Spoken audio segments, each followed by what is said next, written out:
ગોપાલભાઈ મુખ્યમંત્રીને મળ્યા છો, કયા કયા વિષયો હતા અને પહેલી મુલાકાત હશે આજે? આજે હું મારા જીવનમાં પહેલી વખત ગુજરાતના મુખ્યમંત્રીને મળ્યો. દિલ્હી અને પંજાબના મુખ્યમંત્રીને તો ઘણું મળ્યો, પણ ગુજરાતના નાગરિક તરીકે ગુજરાતના મુખ્યમંત્રીને હું આસાનીથી મળી શકું એવો હક, એવો અધિકાર મને વિસાવદર ભેસાણની જનતાએ આપ્યો છે, એનો પહેલા હું આભાર માનું છું. મેં આજે અમારા વિસાવદર ભેસાણ મત વિસ્તારના અતિ મહત્વના 5 નીતિ વિષયક પ્રશ્નો બાબતે માનનીય મુખ્યમંત્રી સાહેબને રજૂઆત કરી છે. એમણે બહુ શાંતિપૂર્વક રીતે મારી રજૂઆત સાંભળી છે. અમારા વિસ્તારનો સૌથી મહત્વનો ગંભીર પ્રશ્ન ઇકો સેન્સિટિવ ઝોનનો છે. કુલ 3 જિલ્લા, 15 જેટલા તાલુકા, 196 કરતાં પણ વધુ ગામને અસર કરતો આ ઇકો સેન્સિટિવ ઝોનનો મુદ્દો જે છે એનાથી ખેડૂતો નારાજ છે. ઇકો ઝોનનો વિરોધ કરી રહ્યા છે ખેડૂતો, અને આ ઇકો ઝોન નાબૂદ કરવા માટે મેં આજે મુખ્યમંત્રીશ્રીને રજૂઆત કરી છે. અને રજૂઆતમાં મેં આસામ સરકારનો રેફરન્સ લીધો છે. આસામમાં પણ ઇકો ઝોન લાગુ કરવામાં આવ્યો હતો. આસામના ખેડૂતોએ પણ ખૂબ વિરોધ કર્યો, અને આસામની રાજ્ય સરકારે તારીખ 21 મે 2025ના રોજ કેન્દ્ર સરકારને પત્ર લખી અને ઇકો ઝોન વિડ્રો કરી લેવા, એટલે કે નાબૂદ કરવા માટેનું પગલું આસામની સરકારે ભર્યું છે. તો જો આસામની સરકાર ઇકો ઝોન નાબૂદ કરી શકે તો ગુજરાતની સરકાર પણ ઇકો ઝોન નાબૂદ કરી શકે છે, એવી રજૂઆત મેં આજે માનનીય મુખ્યમંત્રીશ્રીને કરી છે. એક બીજી ખેડૂતલક્ષી રજૂઆત મેં આજે કરી છે, જેમાં સ્વર્ગસ્થ મુખ્યમંત્રી માનનીય વિજયભાઈ રૂપાણી સાહેબે ખેડૂતો માટે એક સારી યોજના જાહેર કરી હતી કે માનનીય વિજયભાઈ રૂપાણી સાહેબે મુખ્યમંત્રી કિસાન સહાય યોજના જાહેર કરી હતી. આ યોજના ખેડૂતોને પાક નુકસાની સામે વળતર આપવા માટેની યોજના હતી, જેનું આજ દિવસ સુધી અમલીકરણ થયેલ નથી. ઢોરનો પણ વીમો હોય છે, કેમેરાનો વીમો છે, મોબાઈલનો વીમો છે, માણસનો વીમો છે, મકાનનો પણ વીમો છે, સોના ચાંદીનો પણ વીમો છે. તો ખેડૂતના પાકનો વીમો કેમ નહીં? તમામ ચીજ વસ્તુઓનો, સજીવ અને નિર્જીવ બધાનો વીમો છે, પણ ખેડૂત જે પાક પકવે છે, જે પેદાશ પકવે છે, એનો વીમો નથી ગુજરાતમાં. માનનીય મુખ્યમંત્રીશ્રીને મેં રજૂઆત કરી છે કે સ્વર્ગસ્થ મુખ્યમંત્રી વિજયભાઈ રૂપાણી સાહેબ એક સારી યોજના અમલમાં મૂકવા માટે બનાવી હતી. એનું નામ છે મુખ્યમંત્રી કિસાન સહાય યોજના. આ યોજના અંતર્ગત અતિવૃષ્ટિ, અનાવૃષ્ટિ અથવા તો કમોસમી વરસાદ એટલે કે માવઠું થાય તો ખેડૂતોને 1 હેક્ટર દીઠ 20,000 રૂપિયાની મર્યાદામાં અને 1 હેક્ટર દીઠ 25,000 રૂપિયાની મર્યાદામાં સહાય ચૂકવવાની યોજના બનેલી છે. પણ આ પાક વીમાની યોજના અમલમાં નથી આવી, તો એનું જલ્દી અમલીકરણ થાય, ખેડૂતોને પાક વીમો આપવામાં આવે, એવી મેં આજે માંગણી મૂકી છે. આ સિવાય અતિ મહત્વનો મુદ્દો, કેમ કે ગુજરાતમાં નવી અનેક મહાનગરપાલિકાઓ બની રહી છે. જૂનાગઢ મહાનગરપાલિકાનું પણ વિસ્તરણ થયું છે, અને એની અંદર અમારા સુખપુર ને બીજા અનેક ગામો છે, ઝાંઝડા ચોકડી ઘણા ગામો છે, જેમાં મારા મત વિસ્તારના ગામો પણ જૂનાગઢની ટાઉન પ્લાનિંગની અંદર આવી રહ્યા છે. ગુજરાતમાં ટાઉન પ્લાનિંગ એક્ટ એટલે કે ટીપીનો જે કાયદો છે એનું ભયંકર ખોટી રીતે અમલીકરણ થઈ ગયું છે. મેં મુખ્યમંત્રીશ્રીને લેખિતમાં કાયદાની કલમ સાથે લખીને આપ્યું છે કે આખા ટીપીના કાયદામાં આખી ચોપડીની અંદર ક્યાંય પણ એવું નથી લખ્યું કે 40% જમીન કપાત કરવી. આખી ચોપડીમાં એવું નથી. સરકારી પ્લોટ અનામત રાખવા એવું આખી ચોપડીમાં નથી.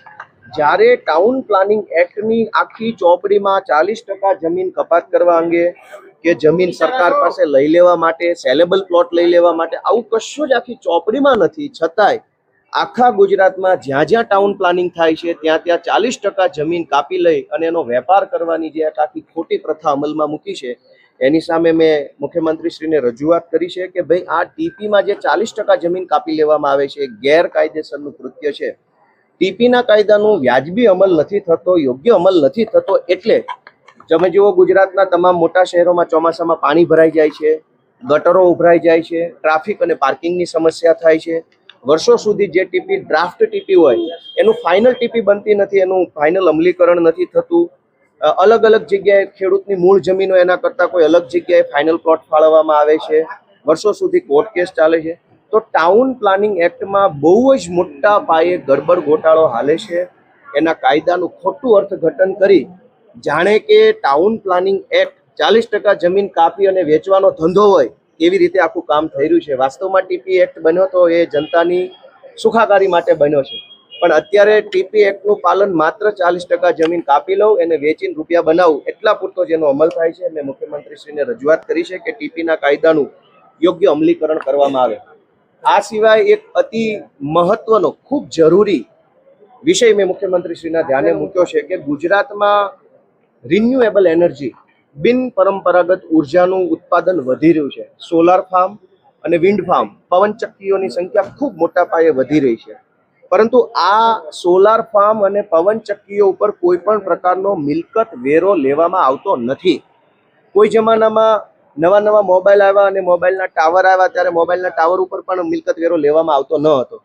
પછી વર્ષો પહેલા એવું થયું કે મોબાઈલ ટાવર પાસેથી મિલકત વેરો માગ્યો તો કાયદામાં એવી જોગવાઈ છે કે જે વસ્તુ મકાન હોય અથવા જમીન હોય એની ઉપર જ મિલકત વેરો લઈ શકાય, જમીન અથવા મકાન સિવાય ન લઈ શકાય. તો મોબાઈલનો ટાવર છે એ લોખંડનું એક સ્ટ્રક્ચર છે કે જમીન પણ નથી મકાન પણ નથી. આવી દલીલ સુપ્રીમ કોર્ટમાં આજથી 15 વર્ષ પહેલા થઈ. સુપ્રીમ કોર્ટે માન્ય રાખ્યું કે કાયદાની વ્યાખ્યા પ્રમાણે મોબાઈલનો ટાવર છે એ જમીન અને મકાનની વ્યાખ્યામાં સામેલ કરવામાં આવે અને હવે આખા ગુજરાતમાં મોબાઈલના ટાવર ઉપર મિલકત વેરો લેવામાં આવે છે, પરંતુ પવનચક્કી અને સોલાર ફાર્મ ઉપર કોઈ મિલકત વેરો લેવામાં નથી આવતો. એટલે ગુજરાત સરકાર ગુજરાત પંચાયત અધિનિયમની કલમ 2 અને કલમ 200માં જો સુધારો કરે તો આખા ગુજરાતમાંથી સરકારને વર્ષે 8,000 કરોડ રૂપિયાની મિલકત વેરાની આવક થાય એમ છે અને આ આવક જે તે ગામની ગ્રામ પંચાયતને સક્ષમ અને સમૃદ્ધ બનાવી શકે એમ છે. એટલે મેં સરકારને વિનંતી કરી છે કે તમામ સોલાર ફાર્મ અને તમામ પવનચક્કીઓ ઉપર મિલકત વેરો વસૂલવામાં આવે. જો મિલકત વેરો લેશે તો 8,000 કરોડ રૂપિયાની રકમ ગામની પંચાયતને મળશે. ગામની પંચાયત આર્થિક રીતે સક્ષમ બનશે, ગામની પંચાયતનું સ્વભંડોળ વધશે, આત્મનિર્ભર બનશે, લોકોનું કામ થશે અને સરકાર ઉપર પણ ભારણ ઘટશે. આ સિવાય છેલ્લો મહત્વનો જે તે ગામની ગ્રામ પંચાયતને સક્ષમ અને સમૃદ્ધ બનાવી શકે એમ છે. એટલે મેં સરકારને વિનંતી કરી છે કે તમામ સોલાર ફાર્મ અને તમામ પવનચક્કીઓ ઉપર મિલકત વેરો વસૂલવામાં આવે. જો મિલકત વેરો લેશે તો 8,000 કરોડ રૂપિયાની રકમ ગામની પંચાયતને મળશે, ગામની પંચાયત આર્થિક રીતે સક્ષમ બનશે, ગામની પંચાયતનું સ્વભંડોળ વધશે, આત્મનિર્ભર બનશે, લોકોનું કામ થશે અને સરકાર ઉપર પણ ભારણ ઘટશે. આ સિવાય છેલ્લો મહત્વનો વિષય મેં અમારા મત વિસ્તારના પશુપાલક માલધારીઓ માટે મેં મુખ્યમંત્રી સમક્ષ રજૂ કર્યો છે. અમારા વિસાવદર, ભેસાણ અને જુનાગઢ ગ્રામ્ય પંથકમાં માલધારી પરિવારના અનેક વ્યક્તિઓ વર્ષોથી રહે છે. વર્ષો પહેલા જંગલમાં રહેતા હતા, પછી ધીમે ધીમે એમને હેરાનગતિ કરી અને જંગલની બહાર કાઢી મૂકવામાં આવ્યા. ત્યાર પછી તેઓ ભટકતું જીવન જીવવા મજબૂર બન્યા છે. એમની પાસે ઢોર બાંધવા માટેની કોઈ જગ્યા નથી, એમની પાસે ઢોર ચરાવવા માટેની પણ વ્યવસ્થા નથી. મેં માનનીય મુખ્યમંત્રીશ્રીને વિનંતી કરી છે કે જે માલધારીઓ પરંપરાગત રીતે છેલ્લા 10 વર્ષથી ગામડામાં પશુપાલન કરતા હોય અથવા છેલ્લા 15 વર્ષથી શહેરોમાં પશુપાલન કરતા હોય એવા પરંપરાગત પશુપાલનનો વ્યવસાય કરતા માલધારીઓને સરકાર ભાડા પટ્ટાથી ઢોર બાંધવા માટેનો વાડો ફાળવે. કેમ કે પશુપાલકો પાસે ઢોર બાંધવાનો વાડો નથી એટલે એમણે મજબૂરીમાં સરકારી જગ્યા ઉપર ઢોર બાંધવા પડે છે. સરકારી જગ્યા હોય એટલે એમની ઉપર કાર્યવાહી કરવામાં આવે છે, ખોટી FIR કરવામાં આવે છે, એમને જેલમાં પૂરવામાં આવે છે, એમના પશુઓ છે એ જમા કરી લેવામાં આવે છે, પરિવારના સભ્યો હેરાન થાય છે. તો મેં માલધારી પશુપાલકો માટે વાડા ફાળવવાની નીતિ બનાવવાની રજૂઆત આજે માનનીય મુખ્યમંત્રી સાહેબને કરી છે. મારી આ 5 જે રજૂઆતો છે આમ તો મારા મત વિસ્તારને લાગુ પડતી તો છે જ, પણ આખા ગુજરાતને લાગુ પડતી છે. એટલે મુખ્યમંત્રીશ્રીએ મારી વાત સાંભળી છે. એમણે મને એવું કીધું છે કે આની ઉપર અમે જોઈશું, ચર્ચા કરીશું, વિચારણા કરીશું, કાયદાનો સ્કોપ જોઈશું, આની પ્રેક્ટિકાલિટી ચેક કરશું અને કંઈક સારું કામ કરવાનો સરકાર પ્રયત્ન કરે એવી મારી આશા છે. આજે હું વિસાવદરના ધારાસભ્ય તરીકે, ગુજરાતના દીકરા તરીકે જીવનમાં પહેલીવાર મુખ્યમંત્રીને મળ્યો તો મને સારું લાગ્યું, મજા આવી અને અમારા વિસ્તારના લોકોનો બીજી વાર આભાર માનીશ કે મારા વિસાવદરના લોકોએ મને એને લાયક બનાવ્યો કે હું અહીંયા આવીને મુખ્યમંત્રીને વગર એપોઇન્ટમેન્ટે મળી શકું. તો આ બહુ મોટી વાત છે. હું બધાનો આભાર માનું છું.